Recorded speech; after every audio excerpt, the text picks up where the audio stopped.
요한계시록 19장 11절부터 16절까지인데 오늘은 12절, 13절, 11절부터 13절까지만 읽도록 하겠습니다. 다 같이 읽겠습니다. 시작.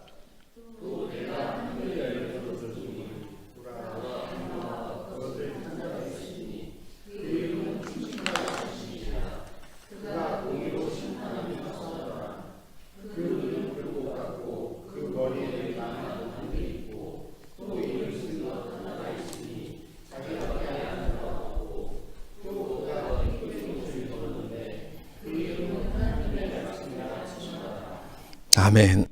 시편 말씀 한 절 더 보도록 하겠습니다. 시편 133편입니다. 133편.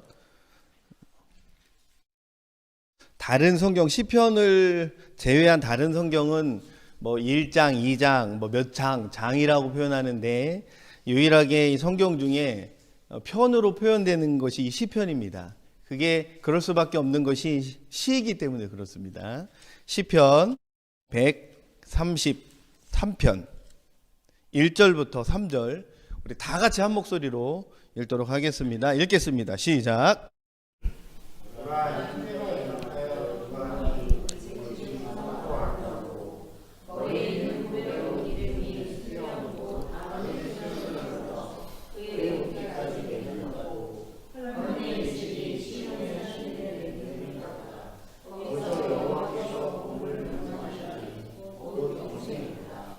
네, 옆에 있는 분 보고 이렇게 인사하겠습니다. 참 아름답습니다. 시작. 네, 그렇죠. 네, 멋있습니다. 감사합니다. 네, 한 번 더 하겠습니다. 이렇게 좀 하는 동 마는 동 한 분이 한 분 계셔서 그것도 맨 앞에 앉아서 그렇게 하셔서 네, 한 번, 네, 네, 저를 보고 한 번 해주시겠습니까? 저 다 보시고 그러고 보니까 저를 위해서 한 번도 하신 적이 없어요. 네. 괜히 섭섭해지네요. 네, 저를 다 바라보시고, 네, 참 아름답습니다. 시작.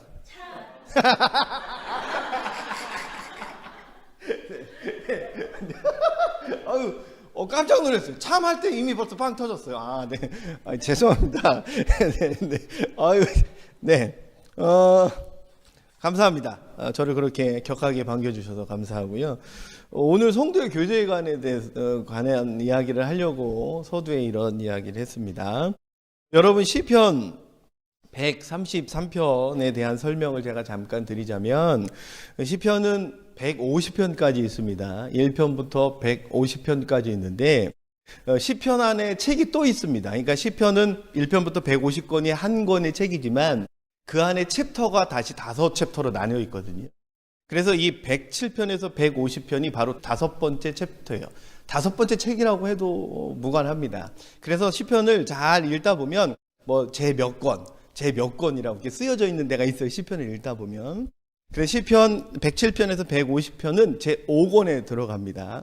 그래서 1권부터 5권까지 그 시편을 작성한 시편을 하나님이 기록한 목적이 다 조금씩 달라요. 뭐 완벽히 다르진 않지만 조금씩 다른데 제 5권인 이 시편 133편은 그 역사적인 배경이 언제냐면 바로 포로기 시대 이후입니다.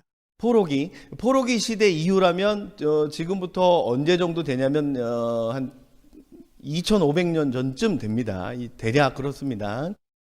바벨론에 이제 이스라엘 백성이 바벨론으로 포로로 잡혀가고 그리고 70년 동안 거기에서 붙잡혀 있다가 70년 후에 바벨론 제국에서 페르시아 제국으로 넘어갑니다. 그러면서 이제 페르시아 제국의 이제 그 왕이 이제는 너네는 포로가 아니니까 다시 돌아가거라 집으로 이렇게 해서 70년 후에 보내주는데 그렇게 보내주는 이유가 있습니다. 왜냐하면 이 사람들은 바벨론 지역에 살고 있는 사람들이 아니고 이스라엘 지역에 살고 있는 사람들이에요. 그런데 포로로 끌고 갈 때 바벨론에서 어떤 정책을 썼냐면 머리 좋은 엘리트들만 끌고 갔어요.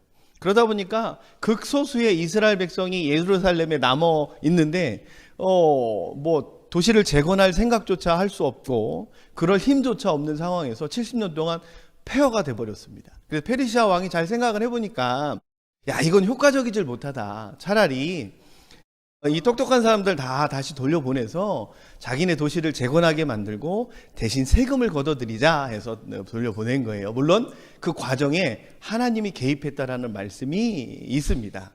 물론 이렇든 저렇든 돌아왔습니다. 돌아왔는데 돌아와 보니까 이 사람들이 70년 동안 집을 비워놓고 갔어요. 70년 동안 자기네 동네를 비워놓고 가다 보니까 완벽한 폐허가 됐을 거 아니에요. 그리고 이 사람들이 눈에 보이는 이 폐허가 된 집과 성전과 이 성벽들을 바라보면서 그것도 힘든데 더 힘든 게 뭐였냐면 지역만 바뀌었다 뿐이지, 지역만 바벨론 지역에서 우리 고향 땅으로 바뀌었다 뿐이지 여전히 이제 제국의 통제를 받아야 되는 참 암담한 이제 현실이 너무 힘들었던 거예요. 돌아와도 그냥 거기에서 여기로 이동한 것 뿐이지 상황은 똑같더라 그거예요. 그런 힘들고 암담한 상황 가운데 하나님이 이 말씀을 하시면서 얘들아 힘들더냐? 그러면 네 옆에 있는 같은 백성인 네 옆에 있는 같은 내 백성 그 사람들하고 서로 바라보면서 의지하며 살거라 이 얘기하시는 거예요. 그래서 하나님이 이렇게 감탄시 비슷하게 말씀을 하시는 거예요. 야, 얼마나 아름답냐. 옆에를 봐라. 지금 암담한 현실을 바라보지 말고 암담한 상황을 바라보지 말고 바로 네 옆에 있는 네 형제, 네 자매를 바라보거라. 네 백성을 바라보거라. 얼마나 아름답더냐. 얼마나 멋있더냐. 그러니까 힘들고 어려울 때 예배를 통해서 제사를 통해서 성전의 어떤 예전을 통해서 이 상황을 이겨나가야 되지만 옆에 있는 성도들을 바라보면서 옆에 있는 네 형제 자매를 바라보면서도 이겨내거라 말씀하시는 거예요. 여러분 교회도 똑같은 거예요. 여러분 매번 하나님만 바라보고 신앙생활 해야 되는 게 가장 중요한 신앙의 1순위예요. 그렇잖아요. 여러분 교회 다니는 목적이 뭔가요? 예배와 하나님이에요. 그런데 그렇든가요? 교회를 다녀보면 그렇지 않잖아요. 그죠?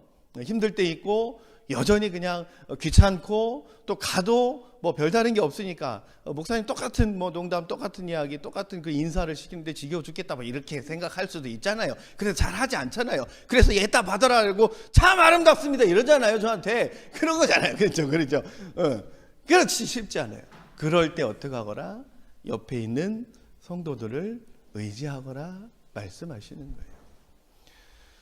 여러분 제가 지지난주에 유튜브에 이렇게 방송을 통해서 들어보니까 임성정 집사님 된장국찌개를 얘기를 했더라고요.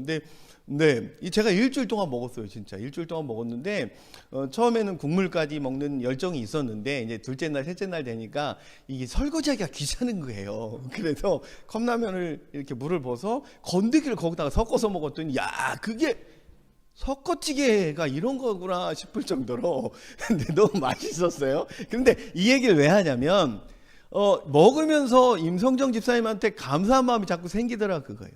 예전에는 아무도 없어서 그냥 사모님이랑 저랑 둘이 밥해 먹이고 라면 먹으면 라면 먹는다고 교회 안 오고 또 돌아다니면서 야 우리 교회는 밥도 안 먹고 맨날 라면만 먹더라. 엄마 아빠한테 다 일러가고 엄마 아빠가 전화 와서 막 돈을 입금해줘요. 고기 좀 해먹이라고. 네.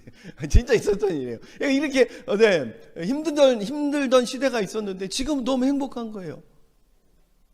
컵라면에다 섞어 먹을 건더기가 있잖아요. 그리고 그 맛이 너무 좋아요. 이런 게 아닌가 싶어요. 사실은 힘들고 어려울 때 이렇게 동역할 수 있는 우리 집사님도 계시고 장로님도 계시고 권사님도 계시고 그죠? 새로 나오는 우리 김경훈 성도님도 계시고 얼마나 좋아요. 네. 이상한 포인트에 웃으시네요. 네. 김경훈 성도님. 네, 그렇죠. 김경훈 성도님 다 바라보시고 인사하겠습니다. 이런 거 좋아하시네요. 이런 거 엄청 좋아하시네요. 야, 엄청 좋아하시네. 네, 다 바라보시고 다 바라보시고 이렇게 인사하겠습니다. 우리 끝까지 갑시다. 시작. 네, 끝까지 갑니다. 네, 앞에 보시면 됩니다. 네, 하나님이 그래서 이 공동체를 굉장히 중요하게 생각하는 거예요. 교회 공동체도 마찬가지입니다. 얼마나 소중한지 모릅니다.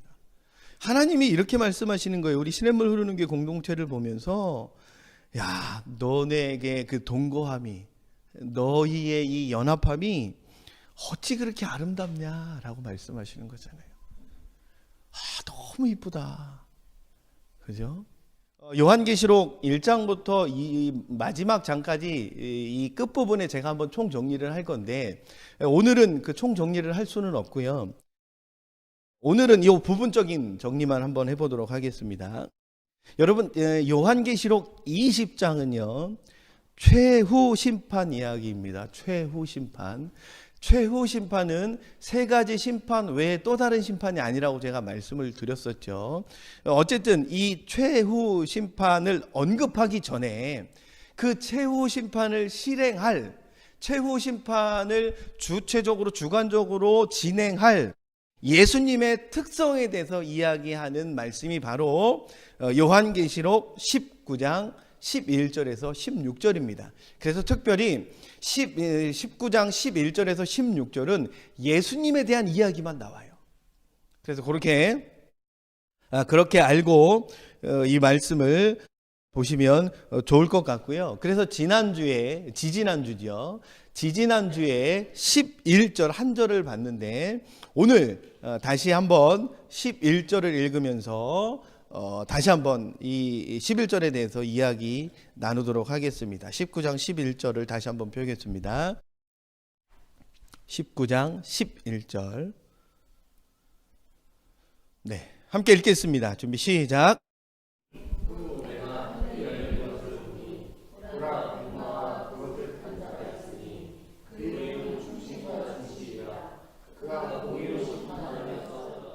네, 11절에 포인트가 되는 총 이 11절을 이해하기 참 쉬운, 또 이해해야만 되는 어떤 그 단어 세 가지가 있는데, 그게 바로 충신, 진실, 싸우더라, 요 세 단어입니다. 그러니까 충신은 뭐냐면 충성되다 그러는 거예요. 하나님이, 예수님께서 성도들에게 충성을 다하기 위해서 싸우더라, 그거예요. 근데 이 싸우더라는 진행령이라고 말씀드렸죠. 현재 진행령. 그래서 그 성도를 괴롭히는 마귀들과의 영적인 싸움은 2000년 전이나 지금도 여전히 진행되고 있다라는 것이 11절의 포인트였습니다.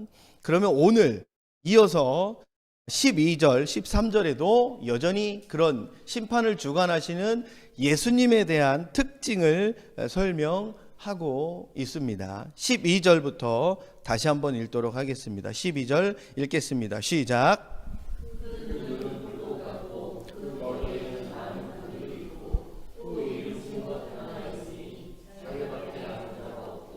네, 그 눈은 불꽃 같고, 이것은 무슨 뜻이냐면 그 예수님이 눈에서 레이저가 나간다 이렇게 보셔도 상관없습니다. 그래서 그 눈이 불꽃 같다라는 건 뭐냐면 인간의 내면과 세상의 모든 것을 꿰뚫어 보시는 능력이 있다라는 거예요. 꿰뚫어 보는 능력. 그래서 제가 농담 반 진담 반 말씀드렸죠. 예수님의 눈에서 레이저가 나간다. 제가요 요 말씀을 준비하면서 그냥 스쳐 지나가는 생각이 하나가 있었어요. 그래서 그 생각 때문에 살짝 이제 재밌었는데, 여러분 카톡에 보면 이모티콘 있죠. 이모티콘을 쭉 찾아보면 그 이모티콘 중에 이렇게 입에서 불이 확 나가고 이게 눈에서 불 막 이게 막 이글이글 타는 거 있을 거예요. 이게 여기를 좀 우리가 영상이 있는데 그걸 제가 활용할 줄 몰랐네요.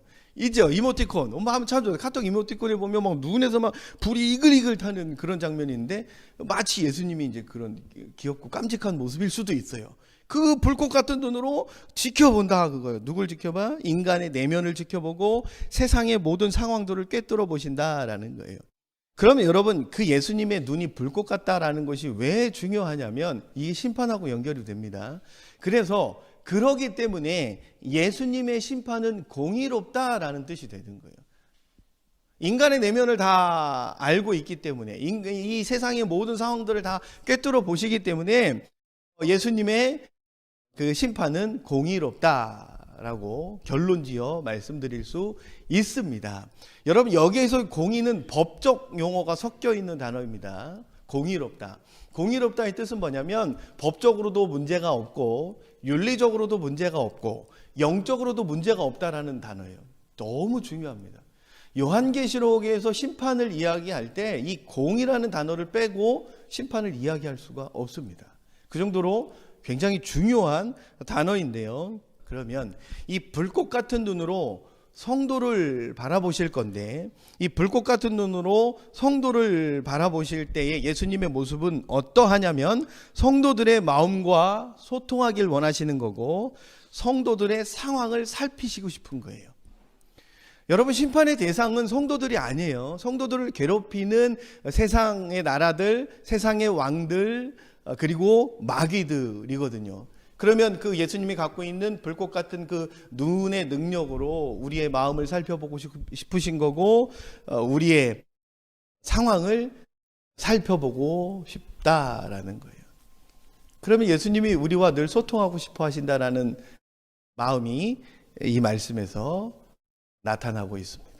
그 다음 보겠습니다. 그 다음 문장을 보면 머리에는 많은 관들이 있대요. 예수님의 그 머리, 심판을 주관하시는 예수님의 머리에는 많은 관들이 있대요. 여기에서의 많은이라는 단어는 숫자가 많다라는 뜻이 아닌 것 같아요. 그 뜻보다는 무한한 관이 있다라는 뜻이에요. 무한한.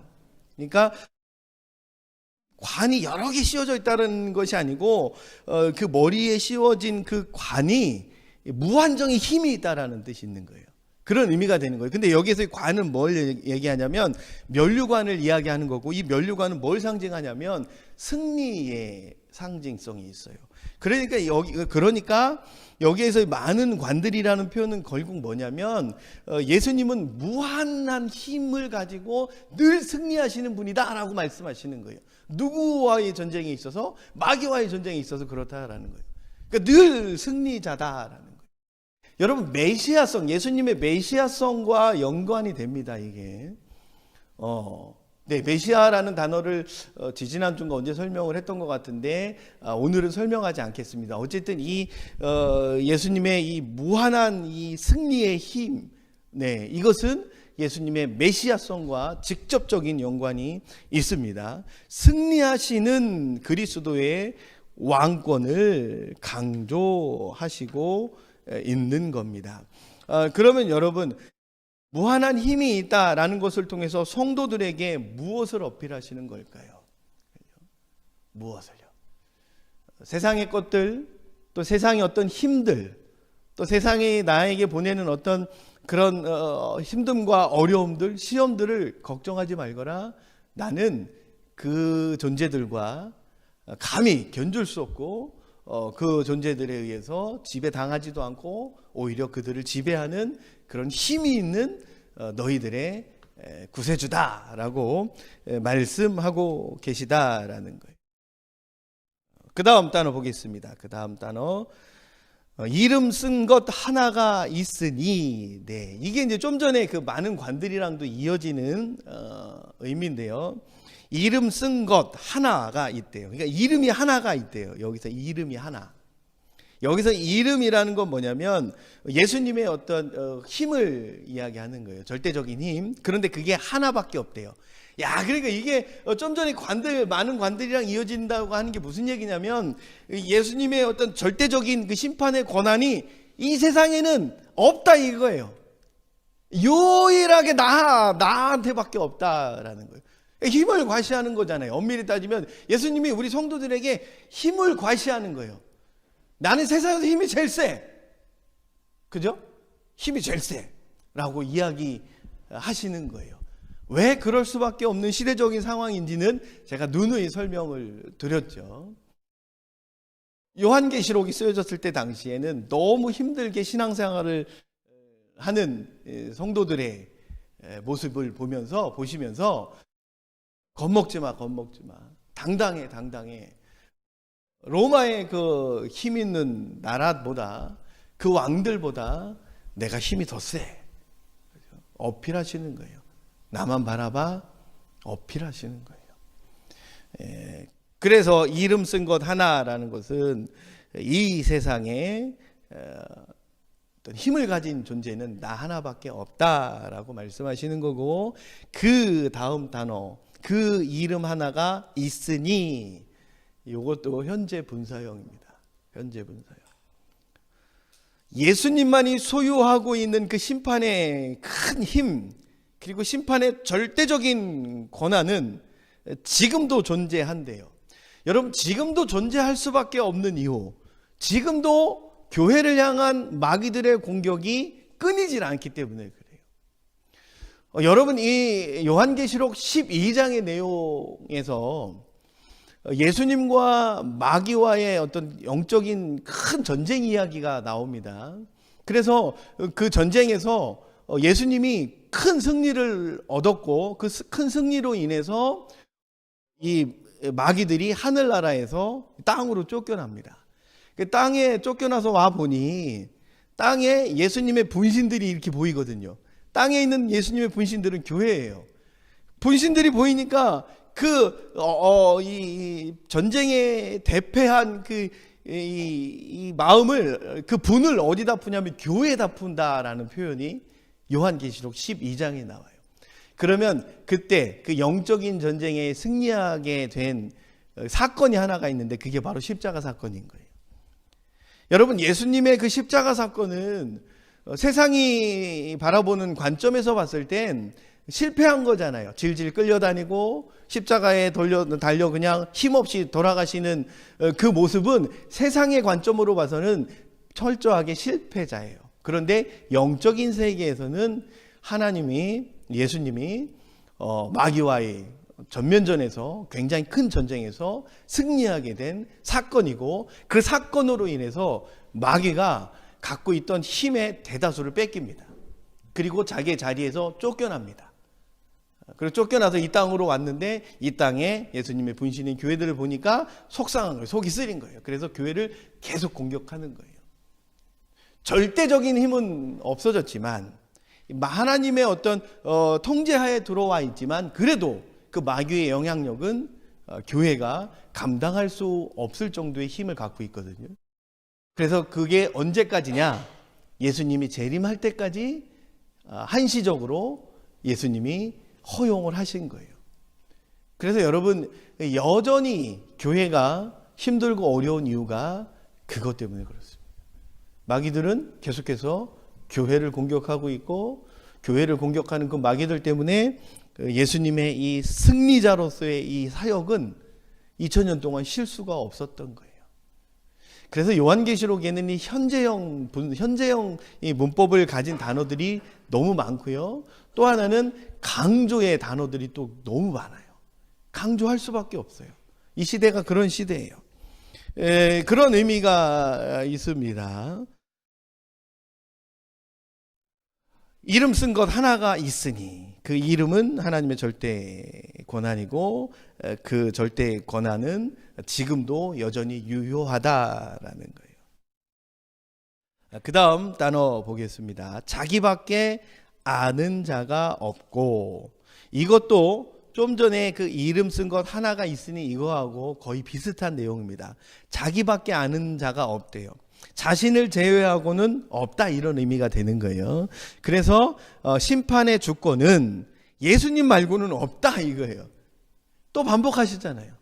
반복할 수밖에 없는 시대적인 상황이에요. 지금 마지막 때에 안에 들어와 있는 거예요. 여러분, 말세다 빨리 말세가 와야 된다 이렇게 표현하는데 그거는 엄밀히 따지면 틀린 말이에요. 이미 말세의 시대 안에 들어와 있는 거예요.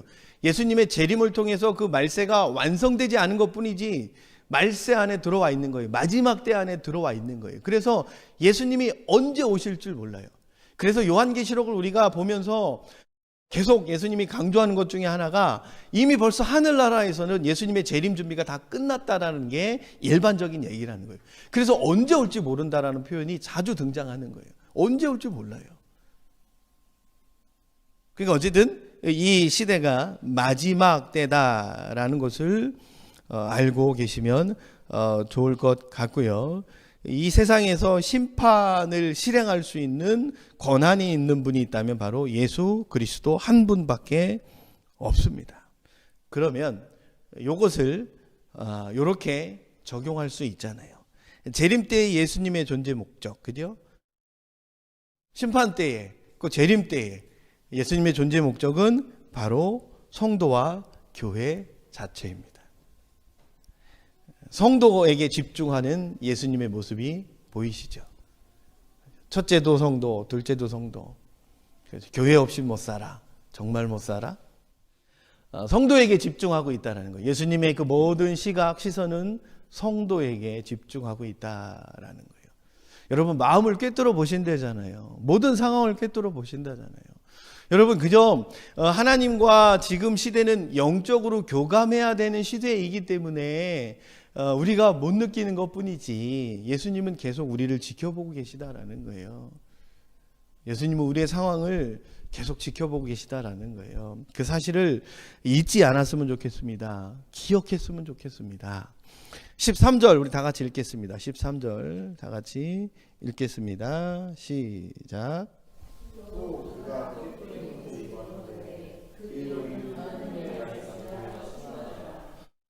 네, 피 뿌린 옷을 입었는데 여기 요 지금 읽은 요 한 줄의 이 문장에서 수동태, 능동태가 다 쓰여지는데 피 뿌린 옷을 입었대요. 여러분 피 뿌린 옷은 그냥 단어 그 자체 뜻이 맞아요.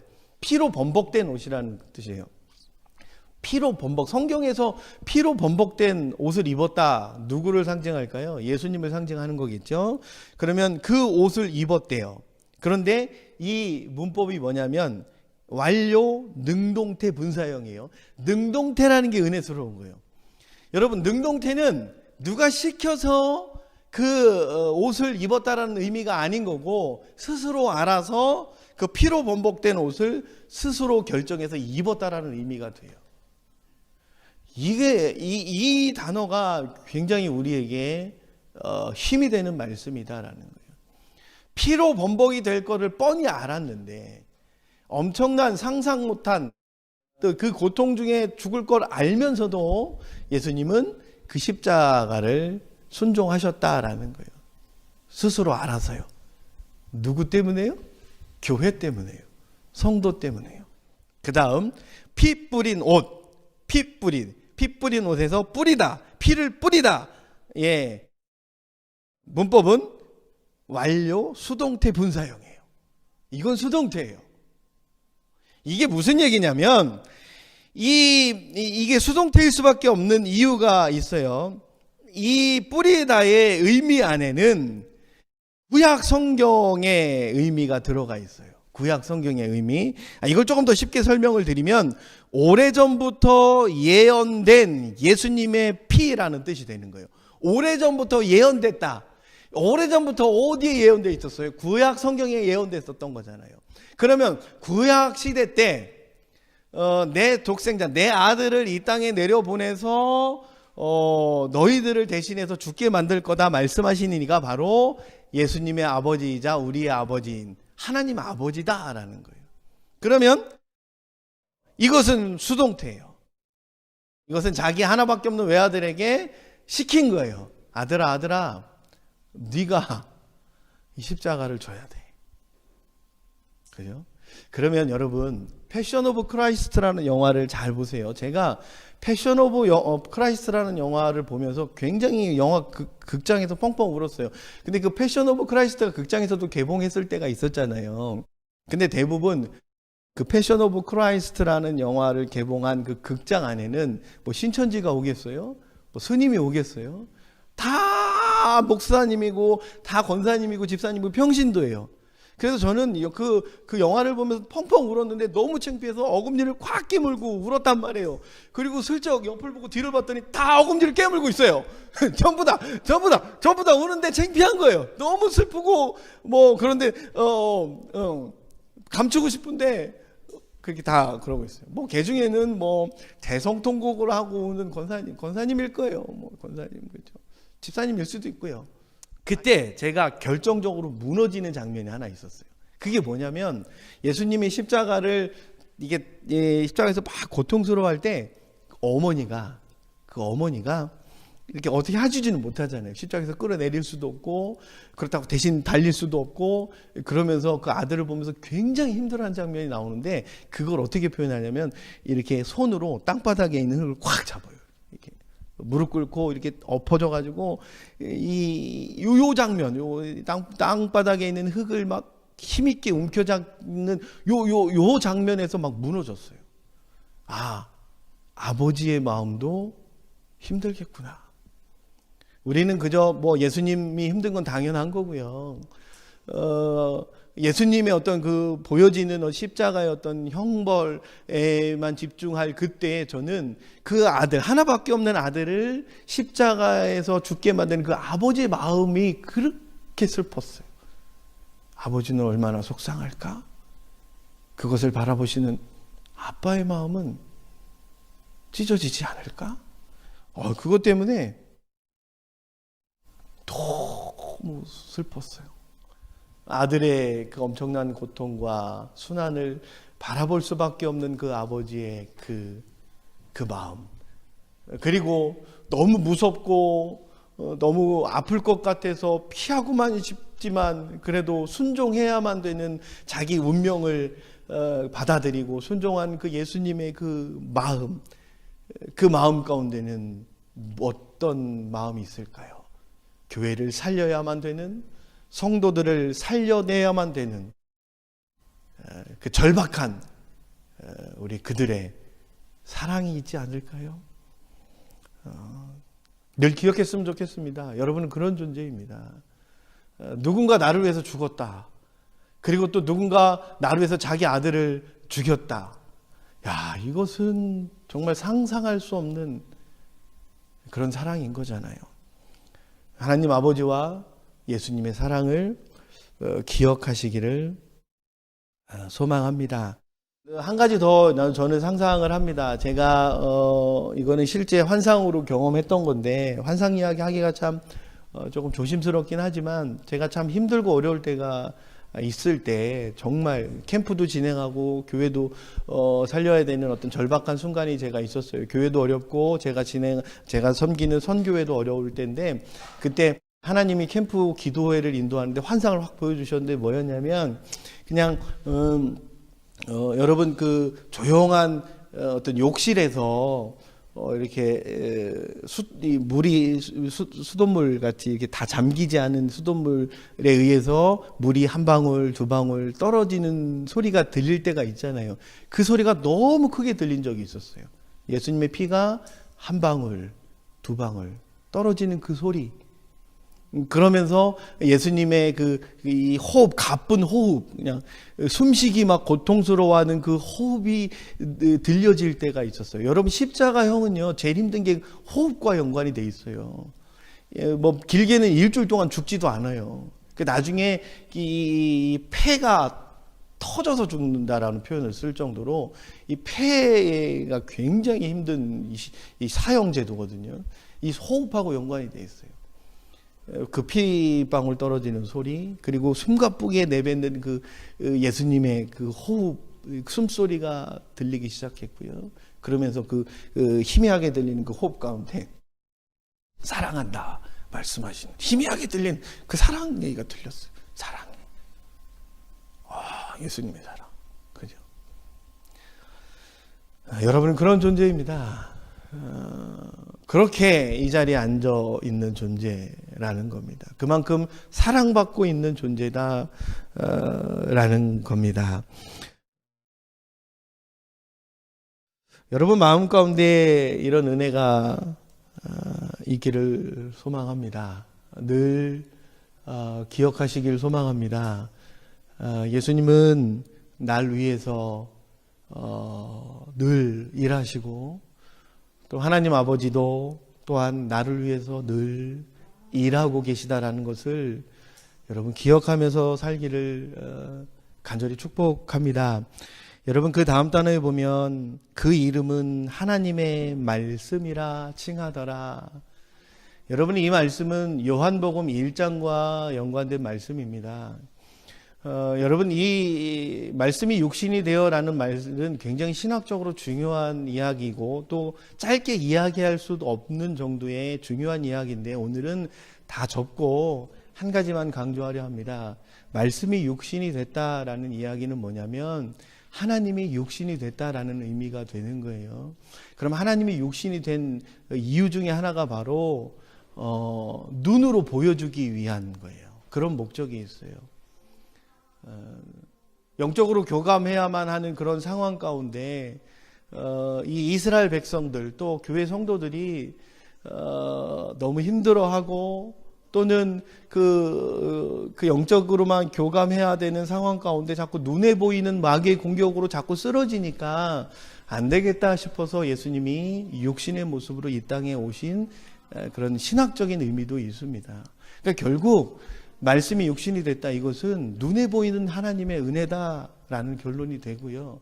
그럼 여기서의 말씀은 하나님으로도 해석할 수 있지만 우리가 갖고 있는 성경으로도 해석이 가능합니다. 그러면 성경이 육신이 됐다. 이 성경은 눈에 보이는 하나님의 은혜다라고 말씀하시는 거예요. 여러분, 예수님을 또는 하나님을, 성령님을 눈으로 보기란 참 쉽지 않습니다. 그래서 이 시대에 우리에게 주시는 눈에 보이는 하나님의 은혜가 바로 말씀인 거예요. 여러분 가지고 있는 성경인 거예요. 그래서 힘들고 어려운 상황 가운데 또는 포기하고 싶은 상황 가운데 말씀 속에서 힘을 얻고 살거라 하시는 거예요. 예수님은 할 수만 있으면 이 시대에 눈에 보이는 증거를 자꾸 말씀하시고 싶어 하세요. 여러분, 말씀을, 성경을요, 계약서로 표현하는 학자들도 참 많습니다. 계약서도 맞고요. 여러분, 계약서라는 건 뭘까요? 반드시 지켜야 되는 약속인 거잖아요. 그래서 성경을 계약서라고 표현하는 그 신학자들의 의도는 말씀에 기록된 모든 것들은 반드시 이루어질, 반드시 이 마지막 때에 이루어질 약속이다 표현하는 겁니다. 근데 그 반드시 이루어져야 될 그 약속의 말씀 가운데 우리에게 주시는 메시지가 있다면 사랑한다라는 메시지잖아요. 얘들아, 나는 너를 너무 사랑해 라고 말씀하시는 겁니다. 제가 기도하고 오늘 말씀을 마치도록 하겠습니다. 하나님 아버지, 감사합니다. 우리의 삶 가운데 찾아와 주시고 늘 은혜를 베풀어 주심을 감사합니다. 주님, 주님의 은혜가 늘 우리의 삶 가운데 넘쳐 흐르게 하여 주시기를 소망합니다. 샘솟는 은혜가 되기를 소망합니다. 절대로 이 믿음의 길을 잃어버리지 않도록 주님 늘 함께 하여 주시기를 소망합니다. 그렇게 될 줄로 믿고 예수님 이름으로 기도했습니다. 아멘.